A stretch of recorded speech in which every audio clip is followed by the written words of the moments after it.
இப்பொழுதும் கூட ஆண்டவருடைய வார்த்தைகளை கேட்பதற்கு முன்னால கத்தர் கொடுத்த வார்த்தைகளை நீங்கள் இன்னும் அதிகமாய் கேட்கணும்னா நீங்கள் யூடியூப் சேனலில் ஜாய்ஸ் ஜே ஜான்கிற அந்த யூடியூப் சேனலில் இன்னும் அதிகமாய் ஆண்டவருடைய வார்த்தைகளை கேட்டு சப்ஸ்கிரைப் பண்ணலாம், மற்றவர்களுக்கும் ஷேர் பண்ணலாம். கத்த நல்லவர். ஆமென் அல்லேலூயா.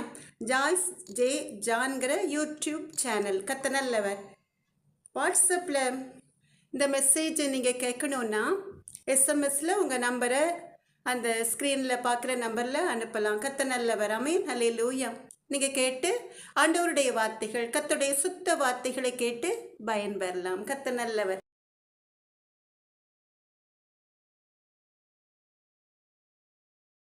எனக்கு அன்பான தேவ ஜனமே, இஸ்ரவேலின் பெருமந்தையே, கத்தருடைய சுத்த கிருபையினாலே இரக்கத்தினாலே மறுபடியுமாய் கத்தருடைய அன்பு பிள்ளைகளோடு, இஸ்ரவேலின் பெருமந்தைகளோடு கத்தர் கொடுக்கிற ஜீவனுள்ள தேவனுடைய வார்த்தைகளை பகிர்ந்து கொள்வதில் கத்தருடைய அன்பு மகள் மிகுந்த மகிழ்ச்சி அடைகிறேன். எனக்கு அன்பான தேவ ஜனமே, 2025 வருடம் கத்தருடைய அன்பு மகள் மூலமாய் கொடுத்த வாக்குத்தத்தம் உங்க எல்லாருக்கும் தெரிந்திருக்கும் என்று கத்தருடைய அன்பு மகள் நினைக்கிறேன். சங்கீதம் 75:10 வேத வசனம், துன்மார்க்கருடைய கொம்புகளை எல்லாம் வெட்டி போடுவேன், நீதிமானுடைய கொம்புகளோ உயர்த்தப்படும் என்று. இந்த அருமையான வேத வசனத்தின்படி 2025 வருடம் முடிவதற்குள்ளாக கத்தர் காரியங்களை வாய்க்க பண்ணினார் என்பதை கத்தருடைய அன்பு பிள்ளைகள் உணர்ந்து கத்தருடைய நாமத்தை மகிமைப்படுத்தியிருப்பீர்கள்.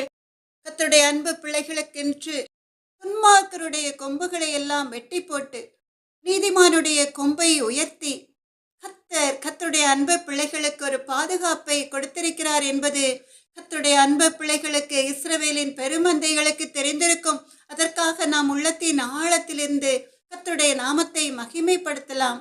எனக்கு அன்பான தேவ ஜனமே, இஸ்ரவேலின் பெருமந்தையே, 2026 வருடமும் கூட கத்தர் கொடுத்த வேத வசனம் உங்க எல்லாருக்கும் ஞாபகத்தில் இருக்கும் என்று நான் நினைக்கிறேன். கத்த நல்லவர். எனக்கு அன்பான தேவ ஜனமே, அந்த வேத வேதத்தை திறக்காமலே நீங்கள் எல்லோரும் சொல்லலாமா? கத்த நல்லவர். எசேக்கியேல் தீர்க்கதரிசியின் புஸ்தகம் 12வது அதிகாரம் 25வது வேத வசனம், நான் சொல்லுவேன், நான் சொல்லும் வார்த்தை நிறைவேறும், இனி தாமதியாது. கலக வீட்டாரே, உங்கள் நாட்களிலே நான் வார்த்தையை சொல்லுவேன், அதை நிறைவேறவும் பண்ணுவேன் என்று கர்த்தராகிய ஆண்டவர் உரைக்கிறார் என்று சொல்லென்றார். அருமையான ஒரு வேத வசனம். நான் கர்த்தர், நான் சொல்லுவேன், நான் சொல்லும் வார்த்தை நிறைவேறும், இனி தாமதியாது. கலக வீட்டாரே, உங்கள் நாட்களிலே நான் வார்த்தையை சொல்லுவேன், அதை நிறைவேறவும் பண்ணுவேன் என்று கர்த்தராகிய ஆண்டவர் உரைக்கிறார் என்று சொல்லென்றார். எனக்கு அன்பான தேவ ஜனமே, இந்த வேத வசனத்தை உறுதியாய் பற்றி கொண்டு கர்த்தர் கடந்த வருடங்களில் எல்லாம் கொடுத்த வாக்குத்தத்தங்கள் இந்த 2026 வருடம் உங்கள் வாழ்க்கையிலே நிறைவேறும் என்று அசைக்க முடியாத விசுவாசத்தோடு, இனி தாமதியாது, நான் சொன்ன வார்த்தை நிறைவேறும் என்று வாக்கு கொடுத்த தேவன், வாக்கு மாறாத தேவன் என்பதை அறிந்து உணர்ந்து விசுவாசத்தில் உறுதியாயிருந்து கர்த்தர் உங்களுக்கென்று வைத்திருக்கிற ஆசீர்வாதங்களை நீங்கள் சுதந்திரத்துக் கொள்வீர்களா? இதுதான் கர்த்தருடைய அன்பு மகளுடைய வாஞ்சியும் கூட. எனக்கு அன்பான தேவ ஜனமே, நிச்சயமாய் 2026 வருடம் கர்த்தர் கொடுத்த வாக்குத்தத்தத்தின்படியே அவர் வார்த்தையை சொல்வதோடு மாத்திரமல்ல, வாக்குத்தத்தத்தை கொடுப்பதோடு மாத்திரமல்ல, அந்த வாக்குத்தத்தத்தை உங்கள் வாழ்க்கையில் நிச்சயமாய் இந்த 2026 வருடம் முடிவதற்குள்ளாக நிறைவேற்றுவார். ஆமென் அல்லேலூயா. எனக்கு அன்பான தேவ ஜனமே, அது மாத்திரமல்ல, உலகத்தில் நடக்கிற காரியங்களை பார்த்தால் தீர்க்கதரிசிகளின் மூலமாய் கர்த்தர் கொடுத்த வாக்குத்தத்தம் உலகத்தில் ஒரு யுத்தமும் கூட நடக்க இருப்பதை, அதற்கு சாத்தியமான காரியங்கள் எல்லாம் நிறைவேறி கொண்டிருப்பதை கர்த்தருடைய அன்பு பிள்ளைகள் அறிந்திருப்பீர்கள். எனக்கு அன்பான தேவ ஜனமே, அதற்காகவும் நீங்கள் உள்ளத்தின் ஆழத்திலிருந்து ஜெபிக்கலாமா? கர்த்தர் நல்லவர். எனக்கு அன்பான தேவ ஜனமே, இஸ்ரவேலின் பெருமந்தையே, இன்றைக்கும் கூட இந்த சண்டைக்குரிய ஜீவனுள்ள தேவனுடைய வார்த்தைகளை கர்த்தருடைய அன்பு பிள்ளைகளுக்கென்று கொடுப்பதற்கு முன்பாக நாம் எப்பொழுதும் போல கண்களை மூடி கர்த்தருடைய பிரசன்னம், அவருடைய மகிமை, அவருடைய கிருபையை உணர்ந்தவர்களாய் ஒரு பாடலை பாடி செய்தி வேளைக்கு கடந்து செல்லலாமா? கர்த்தர் நல்லவர். எனக்கன்பான தேவ ஜனமே, நீங்கள் இருக்கிற இடத்திலேயே கண்களை மூடி கர்த்தருடைய பிரசன்னத்தினால் நிறைந்தவர்களாய் கர்த்தருடைய அன்பு மகளோடே சேர்ந்து இந்த பாடலை பாடலாமா? கர்த்தர் நல்லவர். ஆஸ்திகளெல்லாம் ஈடாகுமோ, என்னப்பா உந்தன் அன்பிற்கு இணையாகுமோ? உலக நேசங்கள் ஈடாகுமோ, என் ராஜா உந்தன் அன்பிற்கு இணையாகுமோ? அன்பின் அக்கினி பற்றேறியுதே, உள்ளமெல்லாம் உம்மை நாடி தேடுதே, தண்ணீர்கள் தணிப்பதில்லையே, நேசரே உந்தன் அன்பினை. ஆஸ்திகளெல்லாம் ஈடாகுமோ, என்னப்பா உந்தன் அன்பிற்கு இணையாகுமோ? உலக நேசங்கள் ஈடாகுமோ, என் ராஜா உந்தன் அன்பிற்கு இணையாகுமோ? திராட்சை ரசத்திலும் உம் நேசம் பெரியது, உந்தன் நாமமோ இனிமையானது, ருசித்து விட்டேன் உந்தன் அன்பினை, அறிந்து கொண்டேன் உந்தன் பாசத்தை. ஆஸ்திகளெல்லாம் ஈடாகுமோ, என்னப்பா உந்தன் அன்பிற்கு இணையாகுமோ? உலக நேசங்கள் ஈடாகுமோ, என் ராஜா உந்தன் அன்பிற்கு இணையாகுமோ? தாயும் நீரே, தந்தையும் நீரே, சொந்தமும் நீரே, எனதெல்லாம் நீரே, ஆத்மநேசரிந்த நேசரே, ஆயுளெல்லாம் போதும் நீரே. ஆஸ்திகளெல்லாம் ஈடாகுமோ, என்னப்பா உந்தன் அன்பிற்கு இணையாகுமோ? உலக நேசங்கள் ஈடாகுமோ, என் ராஜா உந்தன் அன்பிற்கு இணையாகுமோ? வெண்மையானவர், நீரூபம் உள்ளவர், இன்பமானவர், நீர் மதுரமானவர், உன்னத பாடல் உமக்குத்தானையா, அன்பரே எந்த நேசையா. ஆஸ்திகளெல்லாம் ஈடாகுமோ, என்னப்பா உந்தன் அன்பிற்கு இணையாகுமோ? உலக நேசங்கள் ஈடாகுமோ, என் ராஜா உந்தன் அன்பிற்கு இணையாகுமோ? எனக்கன்பான தேவ ஜனமே, இஸ்ரவேலின் பெருமந்தை, கர்த்தருடைய பாசம் மாத்திரமே நிலையானது என்பதை அறிந்து உணர்ந்து மறுபடியுமாய் நாம் இந்த பாடலை சேர்ந்து பாடலாமா? கர்த்தர் நல்லவர். ஆஸ்திகளெல்லாம் ஈடாகுமோ, என்னப்பா உந்தன் அன்பிற்கு இணையாகுமோ? உலக நேசங்கள் ஈடாகுமோ, என் ராஜா உந்தன் அன்பிற்கு இணையாகுமோ? அன்பின் அக்கினி பற்றேறியுதே, உள்ளமெல்லாம் உம்மை நாடி தேடுதே, தண்ணீர்கள் தணிப்பதில்லையே, நேசரே உந்தன் அன்பினை. ஆஸ்திகளெல்லாம் ஈடாகுமோ, என்னப்பா உந்தன் அன்பிற்கு இணையாகுமோ? உலக நேசங்கள் ஈடாகுமோ, என் ராஜா உந்தன் அன்பிற்கு இணையாகுமோ? திராட்சை ரசத்திலும் உம் நேசம் பெரியது, உந்தன் நாமமோ இனிமையானது, ருசித்து விட்டேன் உந்தன் அன்பினை, அறிந்து கொண்டேன் உந்தன் பாசத்தை. ஆஸ்திகளெல்லாம் ஈடாகுமோ, என்னப்பா உந்தன் அன்பிற்கு இணையாகுமோ? உலக நேசங்கள் ஈடாகுமோ, என் ராஜா உந்தன் அன்பிற்கு இணையாகுமோ? தாயும் நீரே, தந்தையும் நீரே, சொந்தமும் நீரே, எனதெல்லாம் நீரே, ஆத்மநேசரிந்த நேசரே,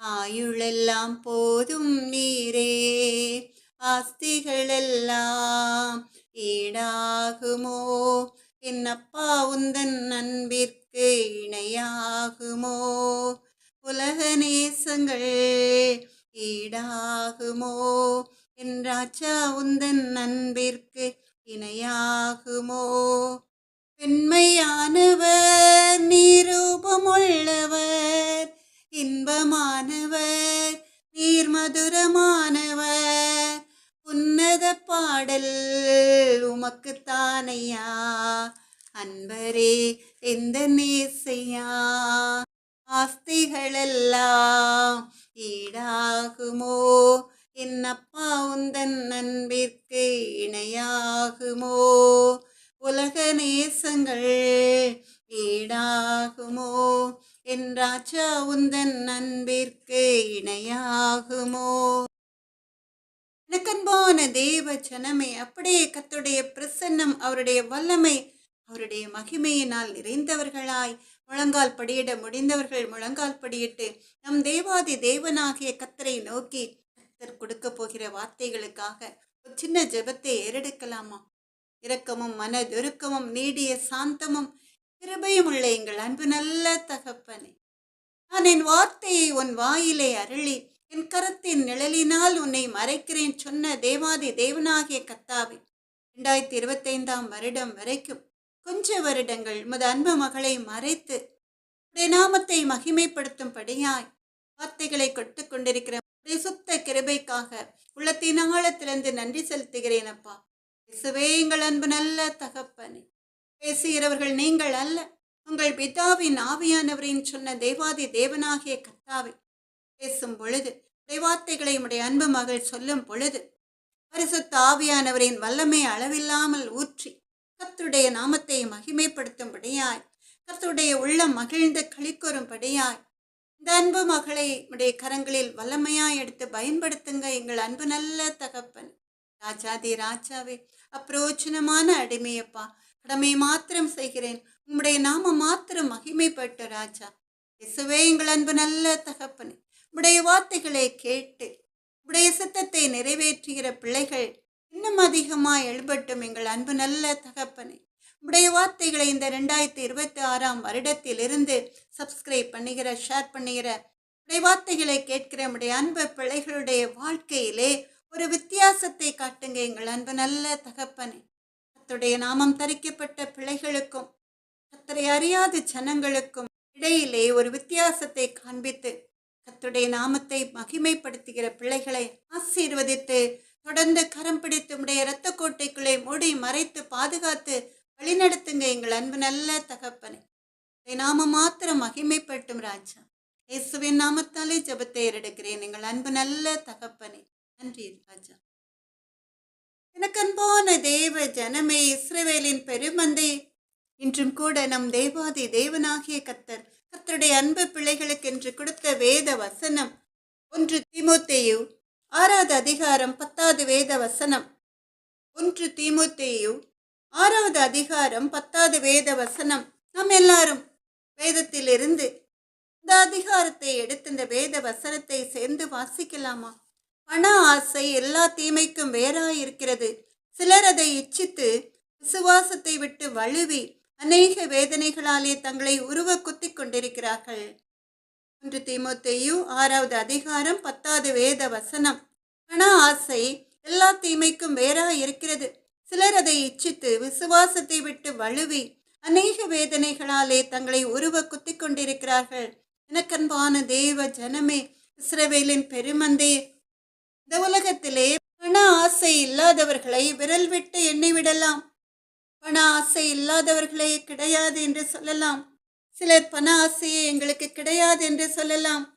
சிலர் எல்லா வசதிகளையும், வீடு, சொத்து போன்ற எல்லாவற்றையும் சுதந்திரித்த பிறகு பணத்தின் மேல் ஆசை பற்றுதல் இல்லாமல் இருப்பார்கள். ஏன்னா அவர்கள் நினைத்ததற்கு மேலான ஆசீர்வாதங்களை அவர்கள் சுதந்திரித்துக் கொண்டிருப்பார்கள். அவ்வளவுதான். அதனால்தான் அவர்கள் அப்படி சொல்வார்கள், எங்களுக்கு பண ஆசையே கிடையாது என்று. ஏன்னா அவர்கள் களஞ்சியங்கள் நிரம்பி வழிகிற ஆசீர்வாதம் அவர்களிடத்தில் இருக்கும். அவர்கள் பிதாக்கள் வைத்த சுதந்திரத்தை அனுபவிக்கிறவர்களாய் இருக்கலாம். ஆனால் வறுமையில் வாடுகிறவர்கள், ஒருவேளை சாப்பாட்டுக்காக ஏங்கி தவிக்கிறவர்களுக்கு இந்த பணத்தின் அருமை தெரியும். பணம் இல்லாமல் அவர்களால் ஒன்றும் வாங்க முடியாது. ஒரு பிரெட் வாங்க வேண்டும் என்றாலும் கூட அவர்கள் கையிலே கொஞ்சமாவது பணம் வேண்டும். அது இல்லாமல் இந்த உலகத்திலே ஜீவிக்க முடியாது. எனக்கு அன்பான தேவ ஜனமே, பண ஆசை பாவமான காரியம் அல்ல. கையில் பணமே இல்லாவிட்டால் இந்த உலகத்திலே எந்த ஒரு காரியத்தையும் செய்ய முடியாது இல்லையா? சாப்பிட வேண்டும் என்றால் பணம் வேண்டும். குடியிருக்க வீடு வேண்டும் என்றாலும் பணம் வேண்டும். ஏன் சுகமில்லை என்று ஹாஸ்பிட்டலுக்கு போக வேண்டும் என்றாலும் பணம் வேண்டும். எல்லா இடங்களிலும் இந்த பணத்தை வாங்கி கொண்டுதான் ஒவ்வொரு மனிதனுடைய தேவைகளையும் நிறைவேற்ற முடியும். அப்படிப்பட்ட ஒரு சூழ்நிலையில் தான் நாம் இருக்கிறோம். எனக்கன்பான தேவ ஜனமே, இஸ்ரவேலின் பெருமந்தையே, இப்பொழுது நீங்கள் பார்த்திருக்கலாம், அநேக ஆண்டவருடைய பிள்ளைகள், கர்த்தருடைய வேலையை செய்கிற பிள்ளைகளும் கூட ஆடம்பரமான வாழ்க்கைக்கு தான் ஆசைப்படுகிறார்கள். ஒரு வீடு போதும், ஒரு கார் போதும் என்று அவர்கள் நிறைவாயிருப்பதில்லை. கர்த்தருடைய வேலையை செய்கிறவர்களும் கூட அவர்கள் வசதிக்கு மிஞ்சின ஆசை உடையவர்களாய், பண ஆசை உடையவர்களாய் இருக்கிறார்கள். அதனால் அவர்கள் பிள்ளைகள் எல்லாம் ஆடம்பர வாழ்க்கைகளுக்கு அடிமையாகி வழி தப்பி போகிறார்கள். இதை குறித்து நீங்களும் கூட கேள்விப்பட்டிருப்பீர்கள். நம்ம ஏசப்பா ஐஸ்வர்ய சம்பன்னராய் இருப்பதனால அவர் தம்முடைய பிள்ளைகளை ஆசீர்வதிக்கவே விரும்புகிறார். அப்படி கர்த்தர் நம்மை ஆசீர்வதிக்கும் பொழுது இந்த பண ஆசை பேராசையாய் மாறிவிடக்கூடாது. அப்பொழுதுதான் அந்த பண ஆசை எல்லா தீமைக்கும் வேறாயிருக்கிறது. எனக்கன்பான தேவ ஜனமே, நம்முடைய கர்த்தரை தேடுகிறவர்களுக்கு ஒரு நன்மையும் குறைபடாதுன்னு சொன்ன தேவாதி தேவனாகிய கர்த்தர் நம்முடைய அன்றாட தேவைகளுக்காக கர்த்தரை தேடும் பொழுது நிச்சயமாய் அவர் நம்முடைய தேவைகளை சந்தித்து நம்மை ஆசீர்வதிக்க அவர் வல்லமை உள்ளவராயிருக்கிறார். நம்மை ஆசீர்வதிக்க அவர் விரும்புகிறார். அருமையான தேவனுடைய தாசன் ஏசுதாசன் ஐயா அவர்கள் எங்கே சென்றாலும் அவர் கையிலே ஒரு பணமும் கொண்டு போக மாட்டாராம். ஆனால் பஸ்ஸில் ஏறினால் டிக்கெட் எடுப்பதற்காக ஒரு மனிதனை, ஒரு சகோதரனை கர்த்தர் ஏற்பாடு பண்ணி வைத்திருப்பார். அல்லது ஹோட்டலுக்கு சென்று அவர் சாப்பிட சென்றாலும் கூட அங்கேயும் அவர் சாப்பிட்டதற்கு பில் பே பண்ண ஒரு அருமையான சகோதரரை கர்த்தர் ஏற்பாடு பண்ணி வைத்திருப்பார். அதனால் அவர் எப்பொழுதுமே பணத்தின் மேல் பற்றுதலாய் இருந்தது கிடையாது. ஆனாலும் கூட அவருடைய தேவைகளை சந்திப்பதற்காக, அந்த பணத்திற்காக கர்த்தர் அவருடைய அன்பு தகப்பனாய் இருந்து எல்லா தேவைகளையும் சந்திப்பதற்கு யாராவது ஒருவரை ஏற்பாடு பண்ணி வைத்திருப்பார். அதனால் ஏசுதாசன் ஐயா அவர்கள் பேராசை கொண்டு இப்படி எல்லா தேவைகளும் சந்திக்கப்படுகிறது, நான் கர்த்தருடைய வேலையை மாத்திரம்தானே செய்கிறேன் என்று அவர் இன்னும் இன்னும் இன்னும் பணம் வேண்டும், இன்னும் இன்னும் ஆசீர்வாதங்கள் வேண்டும் என்று ஒரு நாளும் சிந்தித்ததும் இல்லை, ஆசைப்பட்டதும் இல்லை.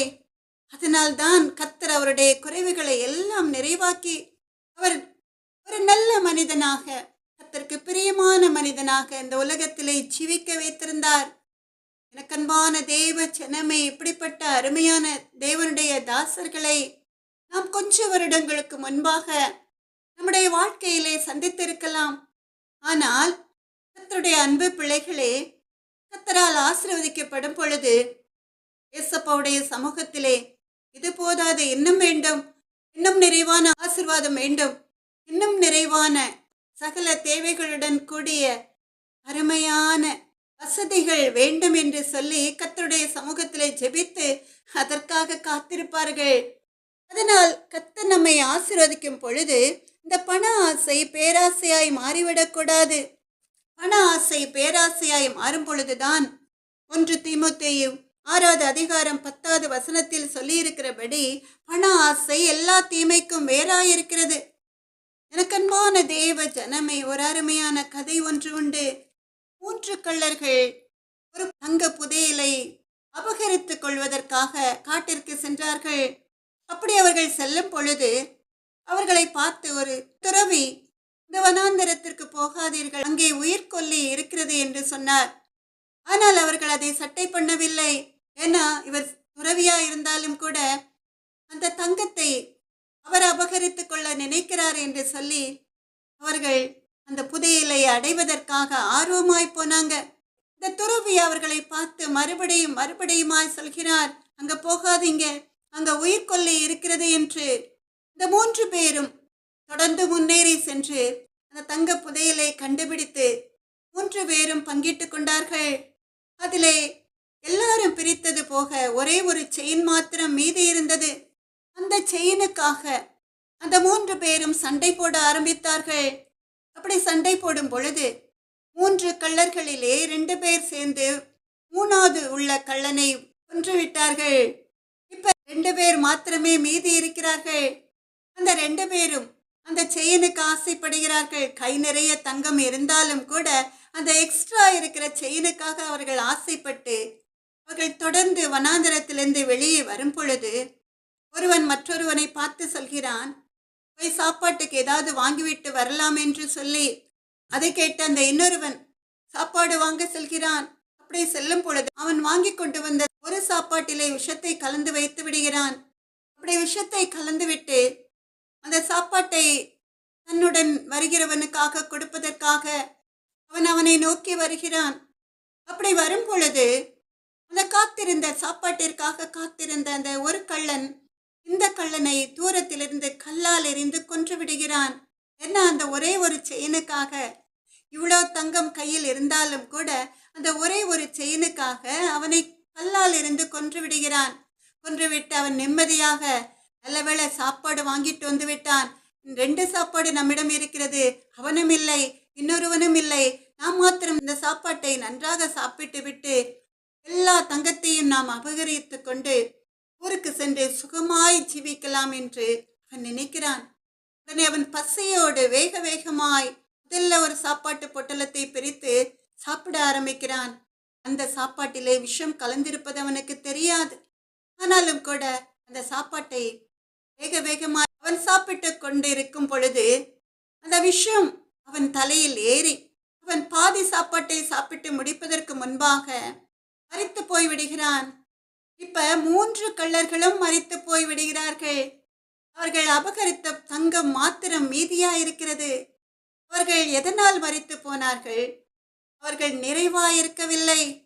அவர்களுக்கு இந்த தங்கம் போதும் என்று நினைக்கவில்லை. ஒரே ஒரு செயினுக்காக ஒருவரை ஒருவர் அடித்து கொன்று போட்டு விடுகிறார்கள்.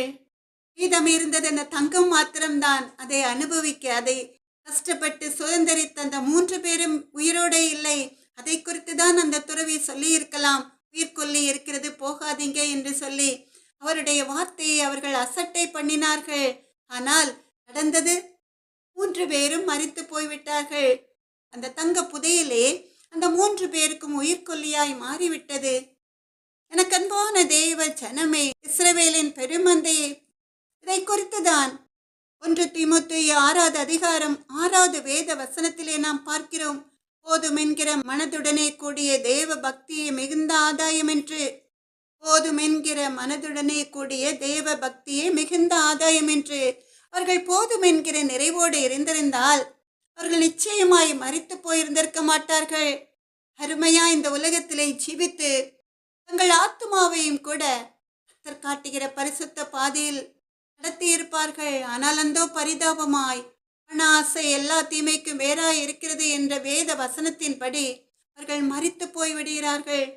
எனக்கன்பான தேவ ஜனமே, இஸ்ரவேலின் பெருமந்தே, அப்ப கர்த்தர் உங்களை ஆசீர்வதிக்கும் பொழுது, போதும் என்கிற நிறைவான மனது உங்களுக்குள் இருக்கும் பொழுது, கர்த்தர் கொடுத்த ஆசீர்வாதத்திற்காக நீங்கள் கர்த்தருக்கு நன்றி செலுத்தி இன்னும் பக்தியுள்ளவர்களாய் மாறும் பொழுது அவர் கொடுக்கிற ஆசீர்வாதம் நிச்சயமாய் நிலைத்திருக்கும்.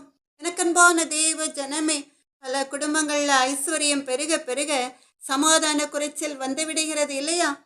தகப்பன் செய்யும் தொழில்ல வருமானம் பெருக பெருக அவருக்கு தன் மனைவி பிள்ளைகளை கவனிக்க, ஏன் பேசக்கூட நேரம் கிடைப்பதில்லை. அதனால பிள்ளைகள் என்ன செய்கிறார்கள்? செல்லிலேயே அல்லது கம்ப்யூட்டர்ல அல்லது ஃபேஸ்புக்ல நேரத்தை செலவிட்டு வீண் பிரச்சனைகளில் மாட்டிக்கொள்கிறார்கள். மனைவி ஒரு பக்கம், பிள்ளைகள் ஒரு பக்கம் வழி தப்பி போய்விடுகிறார்கள்.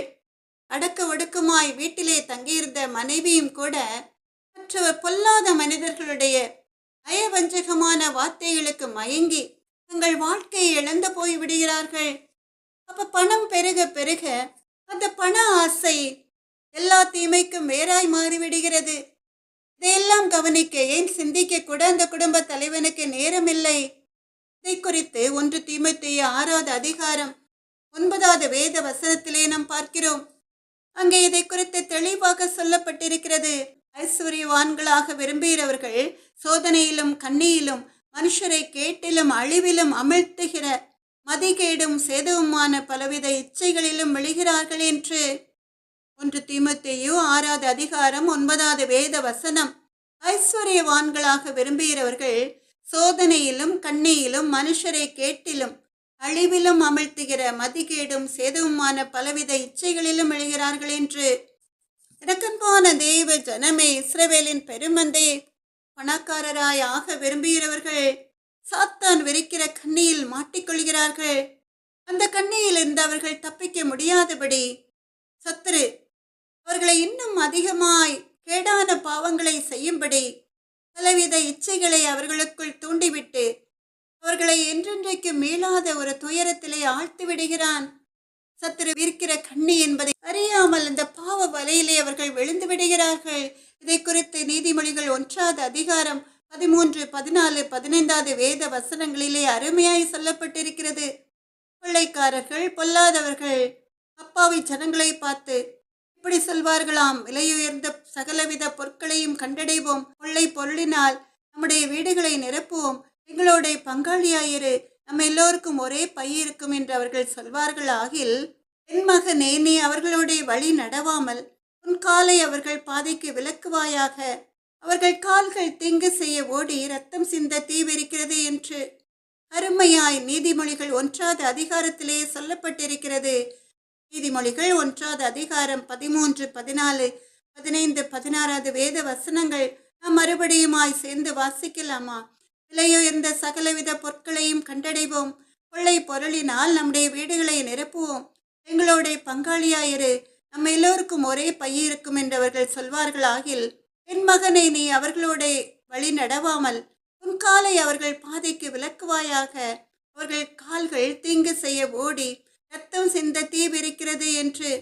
எனக்கன்பான தேவ ஜனமே, இஸ்ரவேலின் பெருமந்தையே, சூழ்நிலையின் நிமித்தமாய் ஏழை ஜனங்கள், நோய்வாய்ப்பட்ட பெற்றோருக்காக, அவர்களை காப்பாற்றுவதற்காக அவர்களுக்கு ட்ரீட்மெண்ட் கொடுக்க பணம் இல்லாத ஒரு சூழ்நிலையிலே அவர்கள் பொல்லாத மனிதர்களுடைய வஞ்சகமான வார்த்தைகளை கேட்டு அதற்கு மயங்கி அவர்கள் மூலமாய் சத்துரு விரிக்கிற வலையிலே விழுந்து விடுவார்கள். அவர்கள் சொல்வார்கள், நம்ம 2 பேரும் சேர்ந்து கொள்ளையடிக்க போகலாம், அந்த கொள்ளை பொருட்களை நமக்குள்ளே பங்கிட்டு கொண்டு நாம் சுகபோகமாய் ஜீவிக்கலாம் என்று சொல்வார்கள்.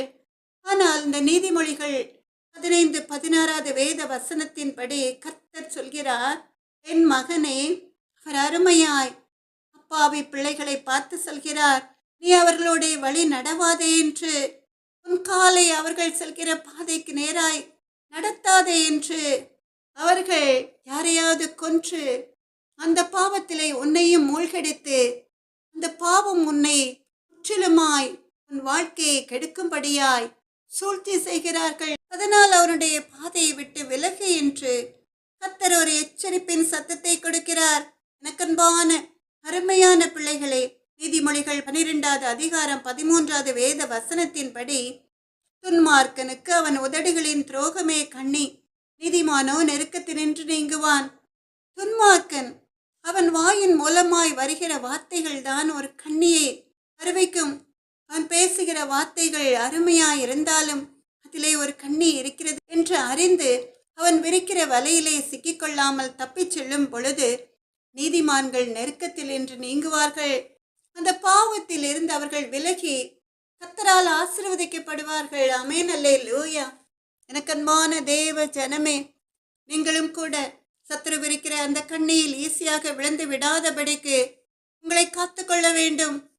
இப்பொழுது உள்ள காலங்களில் எல்லாம் கர்த்தருடைய வேலையை செய்கிற போதகர்களும் கூட, பெரிய பெரிய கர்த்தருக்கு பிரியமான பிள்ளைகளும் கூட ஆடம்பர வாழ்க்கை வாழ ஆரம்பித்து விடுகிறார்கள். அவர்களுடைய பிள்ளைகளும் கூட சுதந்திரமாக தனியாக சுற்றித் திரிய ஆரம்பித்து விடுகிறார்கள். அது கர்த்தரை அறியாத புறஜாதியார் அவர்களுடைய நடக்கைகளை கண்டு கர்த்தரை தூஷிக்கிறபடி ஆகிவிடும். சாத்தான் விரும்புகிற காரியம் நிறைவேறிவிடும் அவர்கள் வாழ்க்கையிலே.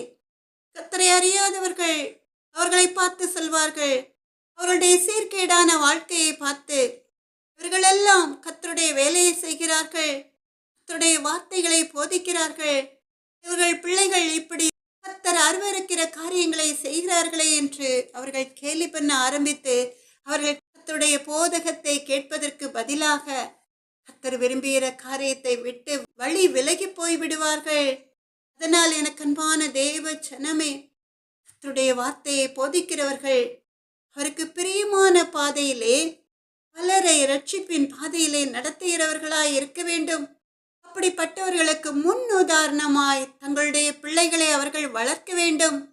பிள்ளைகளுக்கு ஆடம்பர வாழ்க்கையை கற்றுக் கொடுக்க கூடாது. பிள்ளைகள் எங்கு சென்றாலும் அவர்கள் அந்த பிள்ளைகளின் மேல் ஒரு கண்ணை வைத்திருக்க வேண்டும். அவர்களை சுதந்திரமாக சுற்றி திரிய விடக்கூடாது. அப்பொழுது அவர்களும் சாத்தான் விரிக்கிற வலையில் விழுவதோடு மற்றவர்களையும் அப்படி விழ வைக்கும்படி ஒரு கன்னியாகி விடுவார்கள். அதனால் பண ஆசை எல்லா தீமைக்கும் வேறாய் இருக்கிறது என்று பவுல் எச்சரிப்பது போல அவர்களும் அந்த எச்சரிப்பின் சத்தத்திற்கு பயந்து நடுங்கி பரிசுத்த பாதையிலே முன்னேறி செல்ல வேண்டும். ஆமென், அல்லேலூயா.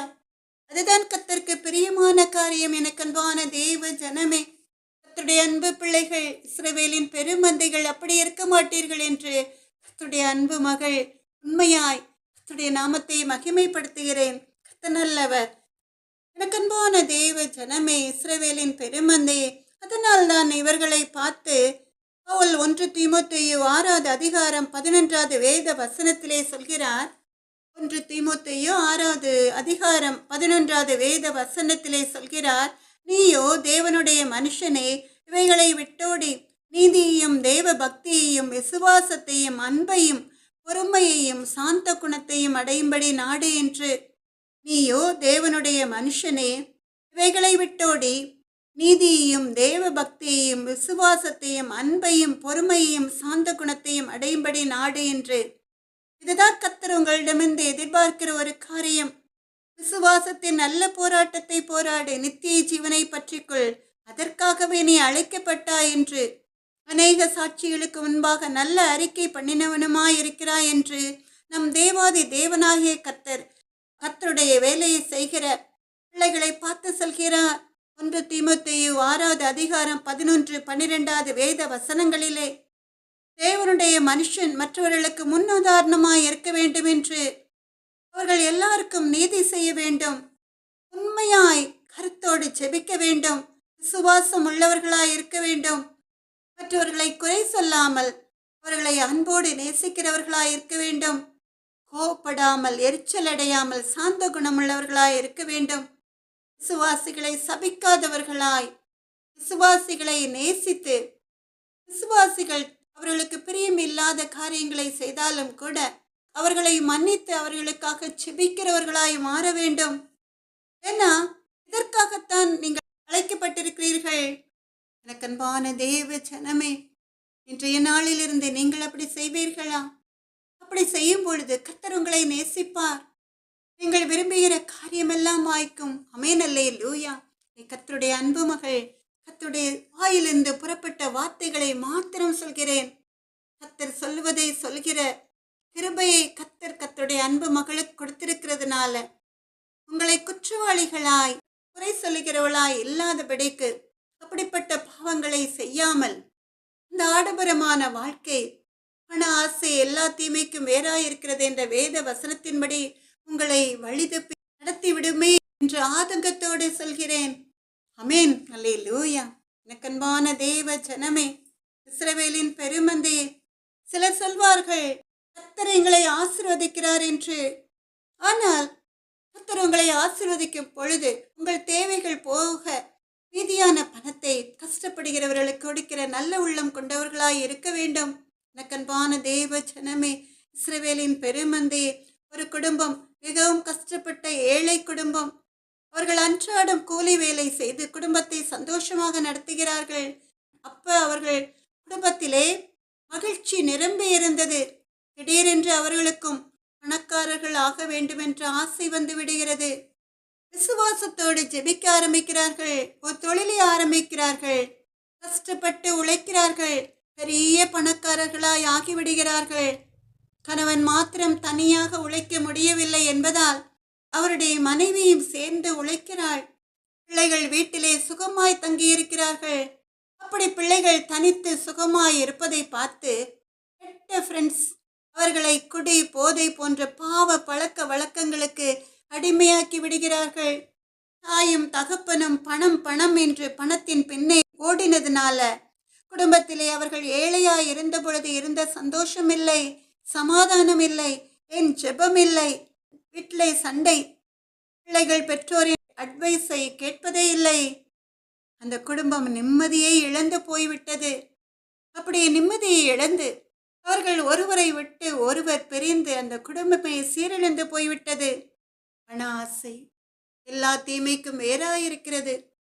எனக்கன்பான தேவ ஜனமே, இஸ்ரவேலின் பெருமந்தே, லூக்கா 15வது அதிகாரத்திலே இயேசு மகாராஜா சொன்ன ஊமையின்படி ஊதாரி மகனை குறித்து உங்க எல்லாருக்கும் தெரிந்திருக்கும். நன்றாக சுகபோகமாய் ஜீவித்த அந்த மகன் சொத்திலே பங்கை பிரித்து தர கேட்கிறான். அந்த தகப்பனும் ஆஸ்தியை பிரித்து அவனுக்கு வரும் பங்கை அவனிடம் கொடுத்து விடுகிறான்.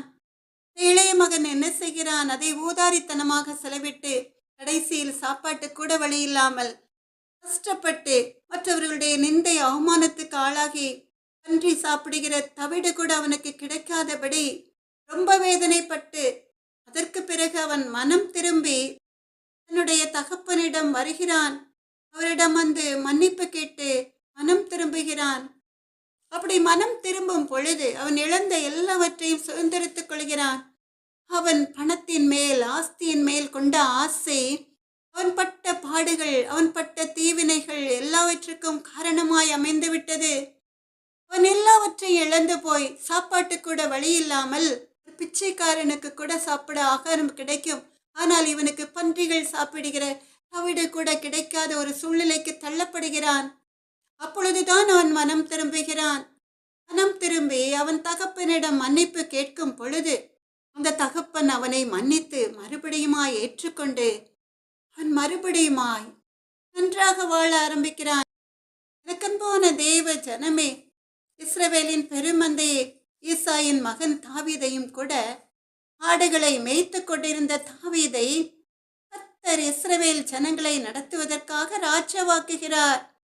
அவன் இஸ்ரவேலின் ராஜாவாக அரியணையில் அமர்ந்து வெற்றி சிறந்தவுடன் அவனுக்கு பெருமை பண ஆசை வந்ததினால அவன் பல ராஜ்யங்களுக்கு விரோதமாக யுத்தம் பண்ணி அந்த ராஜ்யங்களில் உள்ள பொக்கிஷங்களை எல்லாம் கொள்ளையடிக்கிறான். அவன் இந்த யுத்தங்களை எல்லாம் நடத்தி வெற்றி சிறக்க செய்தது கர்த்தர் என்பதை நினைவு கூர்ந்தாலும் கூட அவருக்கு பயப்படுகிற பயம் தாவீதுக்கு இல்லை. அதனால் அவன் செய்யக்கூடாத பாவத்தை துணிந்து செய்கிறான். அவனிடம் போர் வீரனாயிருந்த உரியாவின் மனைவியை தனக்கு சொந்தமாக்கிக் கொள்கிறான். அந்த உரியா போர் முனையில் நிற்கும் பொழுது அவன் மனைவியை தனக்கு சொந்தமாக்கிக் கொள்கிறான். அது மாத்திரமல்ல, அதற்கு மேலாக ஒரு கொடூர பாவத்தை அவன் செய்கிறான். அப்பாவியான உரியாவை போர் முகத்திலே நிறுத்தி அவனை கொல்லும்படி யோவாபுக்கு கட்டளை கொடுக்கிறான். உரியா மரித்தவுடன் அவனுடைய மனைவியை தனக்கு சொந்தமாக்கிக் கொள்கிறான். ஐஸ்வர்யம் வந்தவுடன் கர்த்தர் அருவருத்த காரியத்தை துணிந்து செய்கிறான். எனக்கன்பான தேவ ஜனமே, இஸ்ரவேலின் பெருமந்தையே, இந்த தாவீது ஆடுகளை மேய்த்து கொண்டிருந்தால் இந்த பாவத்தை துணிந்து செய்திருப்பானா? ஆடுகளை மேய்த்து கொண்டிருந்த சிறுவன் தாவீதை கர்த்தர் ராஜாவாக அரியணையில் அமர்த்தினதுனால அவன் உப்பருகையில் உலா வரும் பொழுது கொடிய பாவத்தை செய்யும்படி துணிகிறான். அதனால் கர்த்தருடைய கோபம் அவன் மேல் மூண்டு கர்த்தருடைய பட்டயம், கர்த்தருடைய தண்டனை அவன் மேல் வந்தது. என்ன நடந்தது அவனுடைய வாழ்க்கையிலே? அவன் ராஜ்ய பாரத்தை இழந்து போகிறான். அவனுடைய சொந்த மகன் அப்சலோமுக்கு பயந்து வனாந்தரத்திற்கு ஓடி போகிறான். அது மாத்திரமல்ல, அவனுடைய எதிரிகளால் அவன் சிறுமைப்படுத்தப்பட்டான், பரிகசிக்கப்பட்டான். பஞ்சு மெத்தையில் படுத்துறங்கின தாவீது வனாந்தரத்திலே தங்கியிருக்கிறான். ஏன், என்ன காரணம்? பணம் அவன் வாழ்க்கையில் கர்த்தர் அவனுக்கு கொடுத்த ஐஸ்வர்யம். இந்த ஐஸ்வர்யம் அவனுக்கு பெருமை, மேட்டிமை எண்ணத்தை கொண்டு வந்தது. நான் இஸ்ரவேலின் ராஜா, நான் என்ன தப்பு செய்தாலும் என்னை எதிர்ப்பார் யாரும் இல்லை என்ற அகங்காரம், ஐஸ்வர்யத்தினால் அவன் சத்துரு விரித்த பாவ வலையில் விழுந்து விடுகிறான். அது மாத்திரமல்ல, உரியாவின் மனைவி அவனுக்கு பெற்ற பிள்ளையும் கூட மரித்து போனது. எனக்கன்பான தேவ ஜனமே, இஸ்ரவேலின் பெருமந்தையே, இதை குறித்துதான் 1 தீமோத்தேயு 6வது அதிகாரம் 10வது வேத வசனத்திலே பண ஆசை எல்லா தீமைக்கும் வேறாயிருக்கிறது, சிலர் அதை இச்சித்து விசுவாசத்தை விட்டு வழுவி அநேக வேதனைகளாலே தங்களை உருவ குத்திக் கொண்டிருக்கிறார்கள் என்று சொல்லப்பட்டிருக்கிறது. எனக்கு அன்பான தேவ ஜனமே, இங்கே தாவீதின் வாழ்க்கையிலும் அப்படிதான். ஆனாலும் கூட நாத்தான் தீர்க்கதரிசியின் மூலமாய் தாவீதுக்கு எச்சரிப்பின் சத்தம் வந்த வேளையிலே அவன் மனம் திரும்பி கர்த்தருக்கு விரோதமாய் இனி பாவம் செய்ய மாட்டேன் என்று கர்த்தருடைய சமூகத்திலே அழுது மன்னிப்பு கேட்டு கர்த்தரிடமிருந்து தான் இழந்த ஆசீர்வாதத்தை மறுபடியுமாய் சுதந்திரத்துக் கொள்கிறான். மறுபடியும் இஸ்ரவேலின் ராஜாவாய் அரியணையில் அமர்ந்து அவன் சுகமாய் வாழ்கிறான். எனக்கன்பான தேவ ஜனமே, இஸ்ரவேலின் பெருமந்தையே, கர்த்தர் மரத்திலிருந்து கர்த்தருடைய அன்பு பிள்ளைகள் மூலமாய் வார்த்தைகளை கொடுக்கும் பொழுது அந்த வார்த்தைகளை எச்சரிப்பின் சத்தமாய் கர்த்தருடைய அன்பு பிள்ளைகள், கர்த்தருக்கு விரோதமாய் பாவம் செய்த பிள்ளைகள் ஏற்றுக்கொண்டு மனம் திரும்பி மன்னிப்பு கேட்கும் பொழுது அந்த தீமையிலிருந்து, பண ஆசை என்ற தீமையிலிருந்து நீங்கள் தப்பித்துக் கொள்ளலாம். அப்படி இல்லை என்றால் அந்த பண ஆசை ஒரு மர வீட்டை எப்படி கரையான்கள் அரித்து எப்படி உருத்தெரியாமல் ஆக்கிவிடுமோ அதுபோல உங்களுடைய வாழ்க்கையையும் கூட, நீங்கள் கர்த்தரிடமிருந்து பெற்றுக்கொண்ட ஆசீர்வாதங்களையும் கூட கரையான்கள் அரிப்பது போல பொல்லாத மனிதர்களால் அழிக்கப்பட்டு ஒன்றுமில்லாமல் போய்விடும். எனக்கன்பான தேவ ஜனமே, இஸ்ரவேலின் பெருமந்தையே, நீதிமொழிகள் 28வது அதிகாரம் 20வது வேத வசனத்தின்படி உண்மையுள்ள மனுஷன் பரிபூர்ண ஆசீர்வாதங்களை பெறுவான். ஐஸ்வர்யவானாகிறதற்கு தீ விரிக்கிறவனோ ஆக்கினைக்கு தப்பான். அமேன், அல்லேலூயா. நீதிமொழிகள் 28வது அதிகாரம் 20வது வேத வசனம், உண்மையுள்ள மனுஷன் பரிபூர்ண ஆசீர்வாதங்களை பெறுவான், ஐஸ்வர்யவானாகிறதற்கு தீ விரிக்கிறவனோ ஆக்கினைக்கு தப்பான். எனக்கன்பான தேவ ஜனமே, ஐஸ்வர்யம் உங்களை தேடி வரும் பொழுது அதை நல்ல வழிகளில் நீங்கள் பயன்படுத்தினால் மேலும் மேலும் பூரண ஆசீர்வாதத்தை கர்த்தரிடமிருந்து நீங்கள் பெற்றுக்கொள்ள முடியும். அதை விட்டுவிட்டு நீங்கள் உங்களுடைய பண ஆசை பேராசையாய் மாறும் பொழுது அதற்குரிய ஆக்கினையை, அதற்குரிய தண்டனையை நீங்கள் அடைந்தே தீர வேண்டும். அதனால் எனக்கு அன்பான தேவ ஜனமே, இஸ்ரவேலின் பெருமந்தையே, நீங்கள் ஜெபம் பண்ணுவதை விட்டுவிடக்கூடாது. இந்த உலகத்திலும் கூட அநேகர் ஐஸ்வர்யம் வந்தவுடன் எல்லா நல்லொழுக்கங்களையும் இழந்து விடுகிறார்கள். குறிப்பாக ஜெபத்தை விட்டு விடுகிறார்கள். ஜெபம் பண்ண அவர்களுக்கு நேரமே இருப்பதில்லை.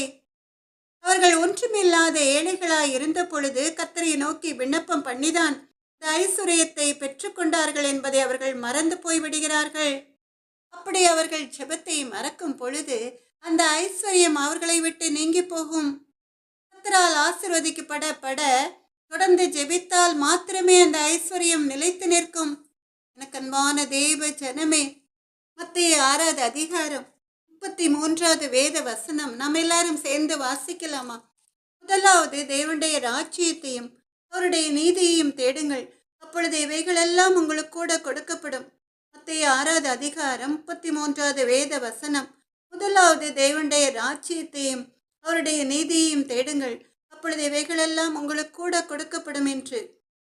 நாம் என்ன செய்ய வேண்டுமாம்? நாம் இந்த உலகத்திலே நம்முடைய தேவைகள் சந்திக்கப்பட வேண்டும் என்றால், நீங்கள் ஐஸ்வர்யவான்கள் ஆக வேண்டும் என்றால், முதலாவது கர்த்தர் விரும்புகிற காரியங்களை செய்ய வேண்டும். பரலோக ராஜ்யத்தை நீங்கள் சுதந்திரித்துக் கொள்ளும்படி அதற்கு தகுதி உள்ளவர்களாய் நீங்கள் மாற வேண்டும். நீங்கள் நீதி நியாயங்களை செய்து கர்த்தர் விரும்புகிற பரிசுத்த பாதையில் முன்னேறி செல்ல வேண்டும். அப்படி செல்லும் பொழுது இவைகளெல்லாம் உங்களுக்கு கூட கொடுக்கப்படும். எவைகளெல்லாம் நீங்கள் விரும்புகிற உண்ண உணவு, உடுக்க உடை, இருக்க இடம், இன்னும் நீங்கள் விரும்புகிற ஆசீர்வாதங்கள் எல்லாம் நீங்கள் தேவனுடைய ராஜ்யத்தை தேடும் பொழுது உங்களுக்கு அதிகமாய் கொடுக்கப்படும். எனக்கு அன்பான தேவ ஜனமே, இஸ்ரவேலின் பெருமந்தையே, வேதத்திலே நாம் பார்க்கிறோம், சாலமன் ராஜா அப்படித்தானே கேட்டான். சாலமன் ராஜா அவன் ராஜாவான பிறகு முதல்ல 1000 சர்வாங்க தகன பலிகளை செலுத்தினான் என்று வேதத்திலே நாம் பார்க்கிறோம். அவன் தேவனுடைய ராஜ்யத்தை தேடினான்.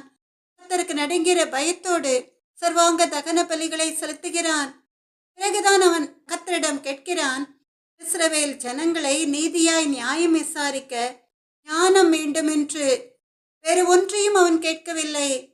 இஸ்ரவேல் ஜனங்கள் லட்சக்கணக்கானவர்களாய் இருந்ததினால, அவன் குறைந்த வயதுள்ளவனாய் இருந்ததினால அவர்களை நீதியாய் நடத்த, அவர்கள் கொண்டு வருகிற வழக்கு வியாச்சியங்களில் நியாயமாய் நீதியாய் முடிவெடுக்க கர்த்தரிடமிருந்து ஞானத்தை கேட்கிறான். அவ்வளவுதான், வேறு ஒன்றும் அவன் கேட்கவில்லை. முதலாவது தேவனுடைய ராஜ்யத்தையும் அவருடைய நீதியையும் தேடுகிறான், அவ்வளவுதான். அதனால்தான் கர்த்தர் அவனுக்கு ஐஸ்வர்யத்தையும் கனத்தையும் கொடுக்கிறார். 1 ராஜாக்கள் 3வது அதிகாரம் 12, 13 வேத வசனங்களை வாசிக்கும் பொழுது, 1 ராஜாக்கள் 3வது அதிகாரம் 11, 12, 13 வேத வசனங்கள், ஆகையினால் தேவன் அவரை நோக்கி, நீ உனக்கு நீடித்த நாட்களை கேளாமலும் ஐஸ்வர்யத்தை கேளாமலும் உன் சத்துருக்களின் பிராணனை கேளாமலும் நீ இந்த காரியத்தையே கேட்டு நியாயம் விசாரிக்கிறதற்கு ஏற்ற ஞானத்தை உனக்கு வேண்டிக் கொண்டபடியினால் உன் வார்த்தைகளின்படி செய்தேன். ஞானமும் உணர்வும் உள்ள இருதயத்தை உனக்கு தந்தேன்.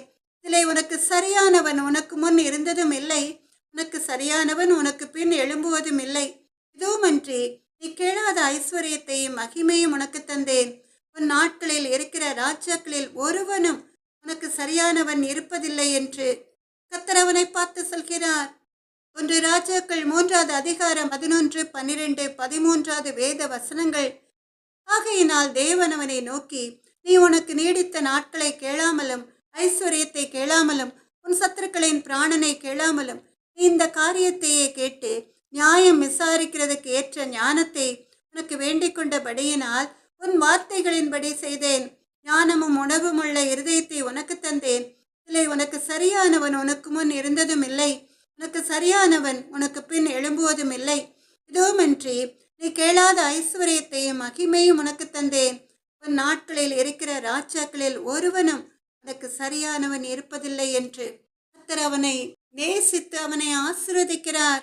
ஏன்னா அவன் ஞானத்தை மாத்திரம் கேட்கிறான், ஐஸ்வர்யத்தை கேட்கவில்லை, தீர்க்காயுசை கேட்கவில்லை, எதிரிகளை மேற்கொள்ளுகிற வல்லமையை கேட்கவில்லை. அதனால்தான் நம் தேவாதி தேவனாகிய கர்த்தர் ஐஸ்வர்யத்தையும் கனத்தையும் மகிமையும் கொடுத்து அவனை ஆசீர்வதிக்கிறார். சாலமன் ராஜாவை போல ஒரு ராஜாவும் இப்படி ஆசீர்வதிக்கப்பட்டதில்லை. அவ்வளவு பெரிய ஆசீர்வாதத்தை கர்த்தரிடம் வந்து அவன் சுதந்திரத்துக் கொள்கிறான். இப்படி ஐஸ்வர்யத்தையும் கனத்தையும் கொடுத்து சாலமோனை ஆசீர்வதித்த கர்த்தர் அவனுக்கு சொன்ன கட்டளை இதுதான், என் கட்டளைகளை நியமங்களை கைக்கொண்டு நீ என் வழிகளில் நடக்க வேண்டும், உன்னுடைய தகப்பனை போல என்றுதான் சாலமோனை பார்த்து கர்த்தர் கட்டளையிடுகிறார். அப்படி சாலமோன் கர்த்தருடைய கட்டளைகளுக்கு கீழ்ப்படிந்து நடந்த பொழுது அவன் ஐஸ்வர்யம் இன்னும் விருத்தியானது. 1 ராஜாக்கள் 10வது அதிகாரம் 23 வேத வசனத்திலே நாம் பார்க்கலாம், பூமியின் சகல ராஜாக்களை பார்க்கிலும் ராஜாவாகிய சாலமோன் ஐஸ்வர்யத்திலும் ஞானத்திலும் சிறந்தவனாயிருந்தான் என்று. ஆனால் அவன் என்ன செய்தான்? முடிவு பரியந்தம் கர்த்தருக்கு நடுங்கிற பயத்தோடு கர்த்தருடைய கட்டளைகளை நியமங்களை கைக்கொள்ளவில்லை. அவன் முடிவு பரியந்தம் அதில் நிலைத்து நிற்கவில்லை. அவன் எப்பொழுது கர்த்தருடைய கட்டளைகளுக்கு கீழ்ப்படியாமல் அவரை விட்டு விலகி அந்நிய தேவர்களை சேவிக்க ஆரம்பித்தானோ அன்று அவனுடைய ஐஸ்வர்யம் அவனை விட்டு நீங்கி போனது. ராஜ்ய பாரமும் கூட ஒரு கோத்திரத்தை தவிர மீதியான கோத்திரம் எல்லாம் அவனை விட்டு நீங்கி போனது. அன்பான தேவ ஜனமே, இஸ்ரவேலின் பெருமந்தையே, தாவீதை சாலமோனை பார்த்து நீங்கள் கற்றுக்கொள்ள வேண்டியது ஒன்றே ஒன்றுதான். எப்படி நீங்கள் ஆசீர்வதிக்கப்படுவதற்கு முன்பாக கர்த்தரை கிட்டி நெருங்க சேர்ந்து அவரிடம் அதிகமாய் நேரத்தை செலவிட்டீர்களோ அதை காட்டிலும் அதிகமாய் நீங்கள் ஆசீர்வதிக்கப்பட்ட பிறகு, கர்த்தரிடமிருந்து ஆசீர்வாதங்களை சுதந்திரித்த பிறகு கர்த்தரை இன்னும் அதிகமாய் நெருங்கி கிட்டே சேர்ந்து அவருடைய நேரத்தை இன்னும் அதிகமாய் செலவிட வேண்டும். அதுதான் கர்த்தருக்கு பிரியமான காரியம். அப்படி நீங்கள் செய்யும் பொழுது சத்துரு உங்களை தொடுவதே இல்லை. நியாயக்கேட்டின் மகன் உங்களை தொடுவதே இல்லை. ஆமென், அல்லேலூயா. அன்பான தேவ ஜனமே, இஸ்ரவேலின் பெருமந்தையே, நீங்கள் ரொம்ப ஏழ்மை நிலையில் இருந்து இப்பொழுது கர்த்தரால் ஆசீர்வதிக்கப்பட்டவர்களாய் இருக்கலாம். கர்த்தர் உங்களுக்கு கொடுத்த ஆசீர்வாதம் உங்கள் சந்ததி சந்ததியாய் நிலைத்திருக்க வேண்டும் என்றால் நீங்கள் செய்ய வேண்டிய காரியம் ஒன்றுதான். அதுதான் 1 தீமோத்தேயு 6வது அதிகாரம் 6வது வேத வசனத்திலே சொல்லி இருக்கிறது. போதுமென்கிற மனதுடனே கூடிய தேவ பக்தியே மிகுந்த ஆதாயம் என்று. 1 தீமோத்தேயு 6வது அதிகாரம் 6வது வேத வசனம். போதுமென்கிற மனதுடனே கூடிய தேவ பக்தியே மிகுந்த ஆதாயம். ஆமென், அல்லேலூயா. நிறைவானது வரும்போது குறைவானது ஒளிந்து போகும் என்ற வேத வசனத்தின்படி நீங்கள் கர்த்தரால் நிறைவாய் ஆசீர்வதிக்கப்படும் பொழுது உங்கள் குறைகள் எல்லாம் நீங்கி போகும். அப்பொழுது நீங்கள் இந்த ஐஸ்வர்யம் எனக்கு போதுமானது என்ற நிறைவோடு இருக்க வேண்டும். பேராசைப்படக்கூடாது. பெரிய ஐஸ்வர்யவான்கள் செய்வது போல எல்லாவற்றையும் அபகரித்துக் கொள்ள வேண்டும் என்று நினைக்கக்கூடாது. அது தீமையில் கொண்டு போய்விடும். அதனால் நீங்கள் எவ்வளவுதான் ஆசீர்வதிக்கப்பட்டவர்களாய் இருந்தாலும் கர்த்தருக்கு முன்பாக உண்மையும் உத்தமமாய் இருக்க வேண்டும்.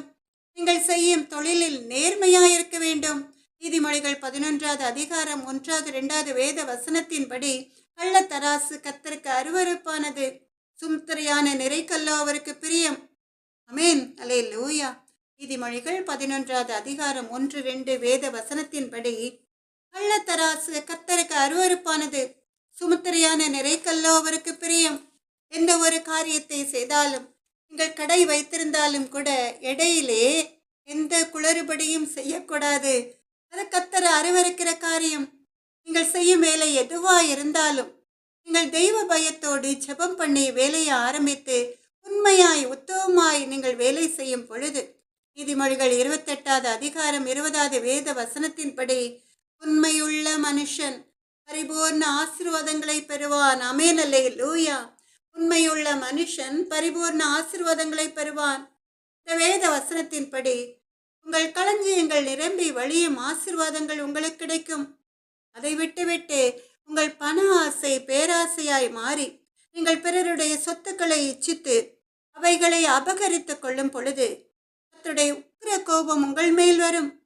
எனக்கன்பான தேவ ஜனமே, இஸ்ரவேலின் பெருமந்தையே, பண ஆசையினால் வரும் ஆக்கினையை குறித்து லூக்கா 12வது அதிகாரம் 15வது வேத வசனத்திலிருந்து 21வது வேத வசனம் வரை நாம் எல்லாரும் சேர்ந்து வாசிக்கலாமா? பின்பு அவர் அவர்களை நோக்கி, பொருள் ஆசையை குறித்து எச்சரிக்கையாயிருங்கள். ஏனெனில் ஒருவனுக்கு எவ்வளவு திரளான ஆஸ்தி இருந்தாலும் அது அவனுக்கு ஜீவன் அல்ல என்றார். இங்கே இயேசு மகாராஜா சொல்கிறார், உலகத்தில் பிறந்த ஒவ்வொரு மனிதனும் பொருள் ஆசையை குறித்து பண ஆசையை குறித்து எச்சரிக்கையாய் இருக்க வேண்டும் என்று. ஒருவன் எவ்வளவு திரளான ஆஸ்தி உடையவனாய் இருந்தாலும் கூட அது அவனுக்கு ஜீவன் அல்ல என்று. அவன் ஒரு நாள் மரித்து போவான். அவன் மரிக்கும் பொழுது அந்த திரளான ஐஸ்வர்யத்தை, அந்த திரளான ஆஸ்திகளை அவன் கொண்டு போவதில்லை. அதை வேறொருவன் அபகரித்துக் கொள்ளுவான். அவனுடைய ஆத்மா மாத்திரமே அவனுக்கு நித்திய ஜீவனை சுதந்திரித்துக் கொடுக்கும். அல்லாமலும் ஒரு ஓமையை அவர்களுக்கு சொன்னார். ஐஸ்வர்யம் உள்ள ஒருவனுடைய நிலம் நன்றாய் விளைந்தது. அப்பொழுது அவன், நான் என்ன செய்வேன்? என் தானியங்களை சேர்த்து வைக்கிறதற்கு இடமில்லையே. நான் ஒன்று செய்வேன், என் களஞ்சியங்களை இடித்து பெரிதாக கட்டி எனக்கு விளைந்த தானியத்தையும் என் பொருட்களையும் அங்கே சேர்த்து வைத்து, பின்பு ஆத்துமாவே, உனக்காக அநேக வருஷங்களுக்கு அநேகம் பொருட்கள் சேர்த்து வைக்கப்பட்டிருக்கிறது. நீ இளைப்பாரி புசித்து குடித்து பூரிப்பாயிரு என்று என் ஆத்மாவோடே சொல்லுவேன் என்று தனக்குள்ளே சிந்தித்து சொல்லிக்கொண்டான். தேவனோ அவனை நோக்கி, மதிகேடனே, உன் ஆத்மா உன்னிடத்திலிருந்து இந்த ராத்திரியிலே எடுத்துக்கொள்ளப்படும். அப்பொழுது நீ சேகரித்தவைகள் யாருடையதாகும் என்றார். தேவனிடத்தில் ஐஸ்வர்யவானாயிராமல் தனக்காகவே பொக்கிஷங்களை சேர்த்து வைக்கிறவன் இப்படியே இருக்கிறான் என்றார். எனக்கன்பான தெய்வ ஜனமே, இஸ்ரவேலின் பெருமந்தையே, பொருள் ஆசையை குறித்து பண ஆசையை குறித்து எச்சரிக்கையாய் இருப்பதற்காக இயேசு மகாராஜா ஒரு அருமையான ஓமையை சொல்கிறார். ஒரு ஐஸ்வர்யவானுடைய நிலம் நன்றாய் விளைந்தது. எப்படி ஈசாக்கு விதை விதைத்து 100 மடங்கு விளைச்சலை சுதந்திரித்துக் கொண்டானோ அதுபோல. ஆனால் இங்கே அவன் ஈசாக்கை போல இல்லாமல் அந்த தானியங்களை எல்லாம் சேர்த்து வைக்க இடமில்லையே என்று புலம்புகிறான். அவன் நினைக்கிறான், அவன் களஞ்சியங்களை எல்லாம் இடித்து இன்னும் பெரிதாக கட்டி அந்த தானியம், அவனுக்கு சொந்தமான பொருட்கள், அவனுக்கு சொந்தமான ஐஸ்வர்யம் எல்லாவற்றையும் அங்கே பல வருடங்களுக்கு சேர்த்து வைக்க விரும்புகிறான். அவனுடைய ஆத்மாவை பார்த்து அந்த பொருளாசைக்காரன் சொல்கிறான், அநேக வருஷங்களுக்கு அநேக பொருட்கள் உனக்காக சேர்த்து வைக்கப்பட்டிருக்கிறது. நீ சந்தோஷமாயிரு, நன்றாக சாப்பிட்டு குடித்து சந்தோஷமாயிரு என்று என் ஆத்மாவிடம் நான் சொல்லுவேன் என்று அவன் தனக்குள்ளே சொல்லிக்கொண்டான். அவரை பார்த்து தேவன் பரிகசித்து, அதிகேடனே, உன்னுடைய ஆத்மாவே இன்று இரவு உன்னை விட்டு எடுத்துக்கொள்ளப்படுமே, அப்பொழுது நீ சேகரித்த இந்த ஐஸ்வர்யம் யாருடையதாகும் என்று கேட்கிறார். எனக்கன்பான தேவ ஜனமே, இஸ்ரவேலின் பெருமந்தையே, கர்த்தர் ஒரு எச்சரிப்பின் சத்தமாய்தான் இந்த வார்த்தைகளை கொடுத்து கொண்டிருக்கிறார். கர்த்தருடைய வருகை கர்த்தருக்கு மாத்திரமே தெரியும் என்றாலும் கர்த்தருடைய வருகை சமீபமாய் இருக்கிறதுனால பொருளாசைக்காரன் அதையெல்லாம் விட்டுவிட்டு தன் ஆத்மாவை குறித்து, அந்த பொருட்களை குறித்து கவலைப்படாமல், தனக்கு விளைந்த விளைச்சல்களை குறித்து கவலைப்படாமல் தன்னுடைய ஆத்மாவை குறித்து கவலைப்பட வேண்டும் என்று பாரத்தோடு ஒரு எச்சரிப்பின் சத்தமாய்தான் இந்த வார்த்தைகளை கர்த்தர் கொடுத்து கொண்டிருக்கிறார். ஏன்னா நினையாத நேரத்திலே கள்ளனை போல கர்த்தர் வருவார், தேவன் வருவார். அப்படி வரும் பொழுது அந்த ஐஸ்வர்யவானுடைய ஆத்மா திடீரென்று எடுத்துக்கொள்ளப்படும் பொழுது அவன் சேகரித்த ஐஸ்வர்யம் எல்லாம் இன்னொருவனுக்கு சொந்தமாகிவிடும். ஆனால் அவனுடைய ஆத்மா நரகத்திலே போய்விடும். அந்த அவியாத அக்கினியிலே அவன் தள்ளப்படுவான். அங்கே நித்தியத்துக்கு நித்தியம் அவன் அந்த வேதனையை அனுபவிப்பான். அதனால்தான் தேவன் ஐஸ்வர்யவான்களை பார்த்து சொல்கிறார், தேவனிடத்தில் ஐஸ்வர்யவான்களாய் இருங்கள் என்று. தேவனிடத்தில் ஐஸ்வர்யவானாய் இராமல், தன் ஆத்மாவை குறித்து கவலைப்படாமல், பரலோக ராஜ்யத்தை குறித்து ஏங்கி தவிக்காமல் தன்னுடைய பொக்கிஷங்களை சேர்த்து வைக்கிறவன் தன் ஆத்மாவை நஷ்டப்படுத்தி விடுவான் என்று, தன் ஆத்மாவை இழந்து போவான் என்று நம் தேவாதி தேவனாகிய கர்த்தர் சொல்கிறார். எனக்கன்பான தேவ ஜனமே, இஸ்ரவேலின் பெருமந்தையே, பண ஆசையினாலே வரும் தீமைகளை குறித்து நீங்கள் அறிந்திருப்பீர்கள். பண ஆசைதான் எல்லா தீமைக்கும் வேறாயிருக்கிறது. கொலை, கொள்ளை, களவு, இன்னும் பல தீங்கான காரியங்கள் பணத்தின் மேல் உள்ள ஆசையினால் தான் நடக்கிறது. தனியாய் வயதானவர்கள் அவன் போல வாழ்ந்து கொண்டிருப்பார்கள். பண ஆசையினால கொள்ளைக்காரர்கள் அந்த அப்பாவி ஜனங்களை கொன்று அவர்களுக்குரியதை அபகரித்துக் கொள்கிறார்கள். இதெல்லாம் பண ஆசையினால் தான் நடக்கிறது. அதனால் அப்படிப்பட்டவர்கள் சிறைச்சாலையிலே அடைக்கப்படுகிறார்கள். மனைவி பிள்ளைகள் அவர்களை விட்டு பிரிந்து போய்விடுகிறார்கள். தாங்கள் தீய வழியில் சம்பாதித்த ஆஸ்திகளையும் மனைவி பிள்ளைகளையும் அவர்கள் இழந்து போய் கொடிய வேதனைப்படுவார்கள் சிறைச்சாலையிலே. அதனால் எனக்கன்பான தேவ ஜனமே, இஸ்ரவேலின் பெருமந்தே, நீங்களும் கூட இந்த 2026 வருடத்தில் இருந்து பணத்தின் மேல் உள்ள உங்கள் பேராசையை விட்டு கர்த்தருக்கு பிரியமான பாதையில் முன்னேறி செல்லுங்கள். அப்ப கர்த்தர் உங்களை ஆசீர்வதித்து உங்களை பாதுகாப்பார். ஆமென், அல்லேலூயா. வானத்தையும் பூமியையும் சகலத்தையும் உண்டாக்கின தேவன் பண ஆசை இல்லாதவராயிருந்தார்.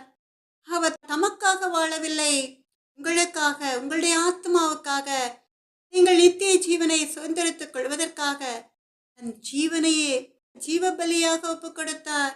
அதை நீங்கள் அறிந்திருக்கிறீர்கள் அல்லவா? வானம் பூமி படைத்திருந்தும் பாடினேன் உன்னை இழந்ததினால், தேடி ரட்சிக்க பிதா என்னை அனுப்பிடவே ஓடி வந்தேன் மானிடனாய். என்னை நேசிக்கின்றாயா, என்னை நேசிக்கின்றாயா, கல்வாரி காட்சியை கண்ட பின்னும் இசையாமல் இருப்பாயா. பாவம் பார பரிசுத்தர் நான், பாவி உன்னை அழைக்கின்றேன் பார். உன் பாவம் யாவும் சுமப்பேன் என்றேன். பாதம் தன்னில் இளைப்பாரவா. என்னை நேசிக்கின்றாயா, என்னை நேசிக்கின்றாயா. கல்வாரி காட்சியை கண்ட பின்னும் நேசியாமல் இருப்பாயா. பாவத்தின் அகோரத்தை பார், பாதகத்தின் முடிவினை பார். பரிகாச சின்னமம் சிலுவையிலே பலியானேன் பாவி உனக்காய். உம்மை நேசிக்கின்றேன் நான், உம்மை நேசிக்கின்றேன் நான். கல்வாரி காட்சியை கண்ட பின்னும் நேசியாமல் இருப்பேனோ. லூக்கா 9வது அதிகாரம் 25வது வேத வசனத்தின்படி, மனுஷன் உலகம் முழுவதையும் ஆதாயப்படுத்திக் கொண்டாலும் தன்னைத்தான் கெடுத்து நஷ்டப்படுத்தினால் அவனுக்கு லாபம் என்ன?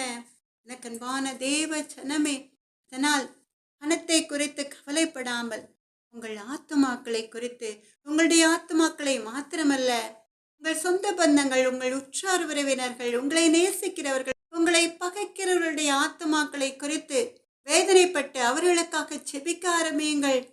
நீங்கள் உலகம் முழுவதையும் ஆதாயப்படுத்தி கொண்டாலும் அதனால் உங்களுக்கு ஒன்றும் லாபம் இல்லை. உங்கள் ஆத்துமாக்களை கர்த்தருக்கு பிரியமான பாதையில் நடத்தி பரிசுத்த பாதையில் முன்னேறி சென்று நித்திய ஜீவனை சுதந்திரித்துக் கொள்ளுங்கள். ஆமென், அல்லேலூயா.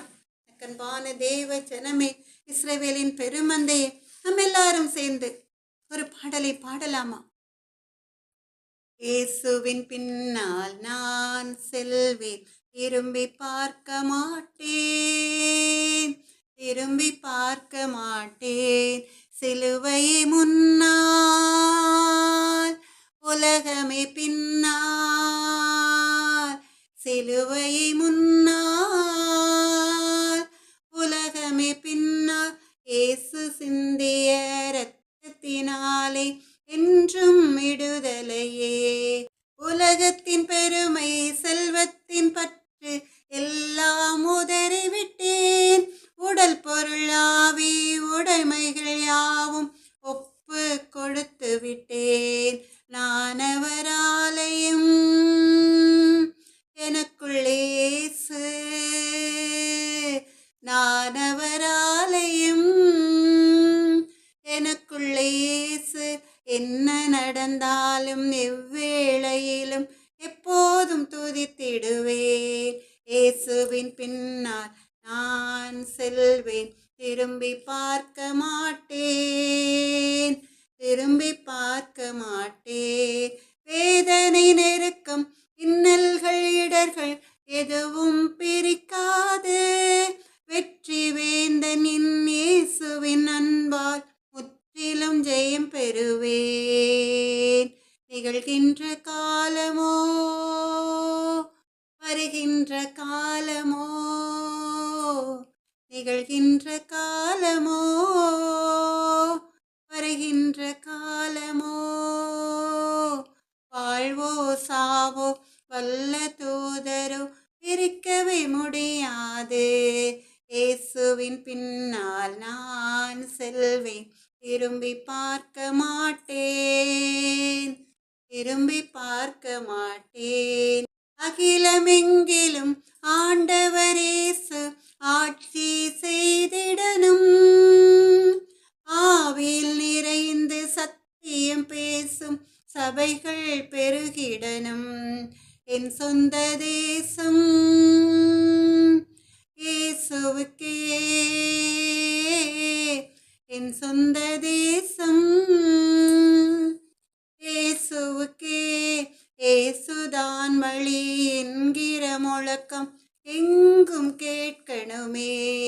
இயேசுவின் பின்னால் நான் செல்வேன், திரும்பி பார்க்க மாட்டேன், திரும்பி பார்க்க மாட்டேன். சிலுவை முன்னால், உலகமே பின்னால். சிலுவை முன்னால், உலகமே காலமே பின்னால் இயேசு சிந்திய இரத்தத்தினாலே என்றும் விடுதலையே. இயேசு சிந்திய இரத்தத்தினாலே என்றும் விடுதலையே. எனக்கன்பான தேவ ஜனமே, இஸ்ரவேலின் பெருமந்தே, நம்ம எல்லாரும் கர்த்தரை நோக்கி ஒரு சின்ன ஜெபத்தை எடுக்கலாமா?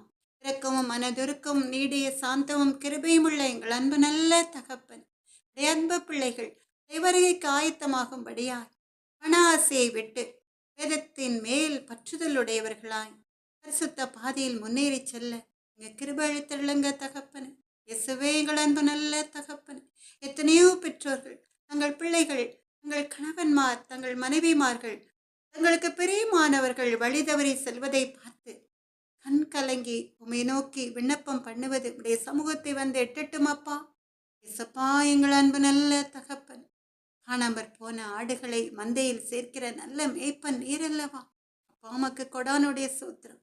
பண ஆசையினால சிறழிந்து போயிருக்கிற குடும்பங்கள் மறுபடியுமாய் கட்டி எழுப்பப்படட்டும் தகப்பன். எல்லாரும் உடைய வருகைக்கு ஆயத்தமாகட்டும் ராஜா. இசுவே எங்கள் அன்பு நல்ல தகப்பன். ஒன்றுமில்லாத வெறுமையான நிலையிலே, ஏழ்மை நிலையில் உள்ள ஆவி ஜனங்களுமை நோக்கி கூப்பிடும் பொழுது கேளுங்கள் கொடுக்கப்படும், தேடுங்கள் கண்டடைவீர்கள், தட்டுங்கள் அப்பொழுது உங்களுக்கு திறக்கப்படும் சொன்ன தேவாதி தேவனாகிய கர்த்தர் அவர்கள் கேட்கிற எல்லாவற்றையும் கொடுத்து அவர்கள் குறைவுகளை எல்லாம் நிறைவாக்குங்க எங்கள் அன்பு நல்ல தகப்பன். இயேசுவே எங்கள் அன்பு நல்ல தகப்பனே, நிறைவான ஆசீர்வாதங்களை சுதந்திரித்து கொண்டு உடைய அன்பு பிள்ளைகள் இஸ்ரவேலின் பெருமந்தைகள் வழிமாறி செல்லும் பொழுது அப்பா எங்கள் அன்பு நல்ல தகப்பன், உம்முடைய எரிச்சலின் சத்தம் அவர்களுக்கு கேட்கும்படி செய்து உம்முடைய வார்த்தைகளுக்கு நடுங்கிற பயத்தோடு அவர்கள் தொடர்ந்து அந்த பாவ இச்சையை விட்டு விலகி, அந்த பாவ பழக்க வழக்கங்களை விட்டு விலகி, பண ஆசையை விட்டு விலகி காட்டுகிற பரிசுத்த பாதையில் முன்னேறி சென்று நித்திய ஜீவனை சுதந்திரித்துக் கொள்ள, என்றென்றைக்கும் அழியாத அந்த நித்திய ஜீவனை சுதந்திரித்துக் கொள்ள நீங்க கிருபை அளித்துள்ளங்க எங்கள் அன்பு நல்ல தகப்பனே. அப்படியே நீங்க செய்ய போற முது கிருபைக்காக உள்ளத்தின் ஆழத்திலிருந்து நன்றி செலுத்துகிறேன் அப்பா. ராஜாதே ராஜாவே எங்கள் அன்பு நல்ல தகப்பன். கிறிஸ்தவர்களுக்கு பரத்திலிருந்து ஒத்தாசை அனுப்பி கிறிஸ்தவ ஜனங்களுக்கு, மையறிந்த ஜனங்களுக்கு, உடைய அன்பு பிள்ளைகளுக்கு, இஸ்ரவேலின் பெருமந்தைகளுக்கு ஒரு பாதுகாப்பை நீங்க கொடுத்து கொண்டிருக்கிற மது கிருபைக்காக நன்றி ஏசப்பா. ராஜாதி ராஜாவே எங்கள் அன்பு நல்ல தகப்பனே, எங்கள் தமிழ்நாட்டுக்கு உடைய பாதுகாப்பை கொடுங்கப்பா. எங்கள் தமிழ்நாட்டில் நடக்கிற எலெக்ஷன்ல கர்த்தருக்கு பிரியமானவர்கள், கர்த்தருக்கு சித்தமானவர்கள், தமிழ்நாட்டின் குடிகளை நேசிக்கிறவர்கள் ஆட்சியை பிடிக்க நீங்க கிருபை அளித்துள்ளங்க எங்கள் அன்பு நல்ல தகப்பன். வானத்தையும் பூமியும் உண்டாக்கின கர்த்தரிடத்திலிருந்து எங்களுக்கு ஒத்தாசை விரட்டும் எங்கள் அன்பு நல்ல தகப்பனே. இயேசுவின் நாமத்தாலே ஜெபத்தை ஏறெடுக்கிறோம் எங்கள் அன்பு நல்ல தகப்பனே. ஆனாலும் எங்களுடைய சித்தத்தின்படி அல்ல, உடைய சித்தத்தின்படியே பதில் தாரும் அப்பா. சகல விதமான துதி கனம் மகிமை அனைத்தும் மக்கே உண்டாவதாக.